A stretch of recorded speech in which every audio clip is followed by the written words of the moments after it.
Barbecue chicken পিৎজার বড় সাইজটা এসছে। চলুন আপনাদের পিৎজা মেকিংটা দেখাচ্ছি।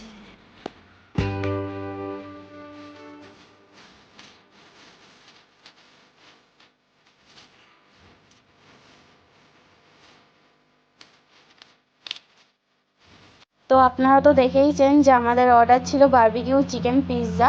তো আমি ফার্স্টে বেসের ওপরে বারবিকিউ সস নিয়েছি, তার মধ্যে দিয়েছি পিৎজা পাস্তা সস। তারপরে আমি সেটা ভালোভাবে মিক্স করে নিলাম। তারপর আমি বেসের ওপর ইউজ করছি মজরেলা চিজ, যেটা আমরা আমুলের ডাইস চিজ ইউজ করে থাকি। অনেকটা পরিমাণেই আমরা চিজ ইউজ করি আমাদের। তারপরে আমাদের চলে যাচ্ছে বারবিকিউ চিকেন পিৎজার জন্য বারবিকিউ চিকেন। আমি সেটাকে ভালোভাবে পিৎজা বেসের ওপর সাজিয়ে নিচ্ছি। তারপর আমরা এর সাথে দিয়ে দেবো হচ্ছে অ্যালোপিনোটাকেও সুন্দরভাবে পিৎজা বেসের ওপর আমি সাজিয়ে দিচ্ছি।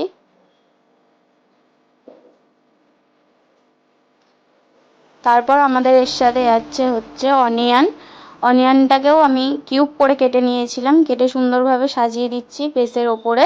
আপনারা সবাই দেখতেই পাচ্ছেন। তার সাথে চলে যাচ্ছে সুইট কর্ন।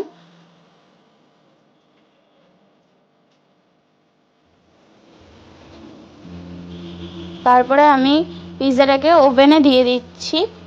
ওভেনে দেওয়ার পর আমরা 7 মিনিট ওয়েট করব। 7 মিনিট ওয়েট করার পরেই আমাদের পিৎজা রেডি হয়ে চলে এসছে।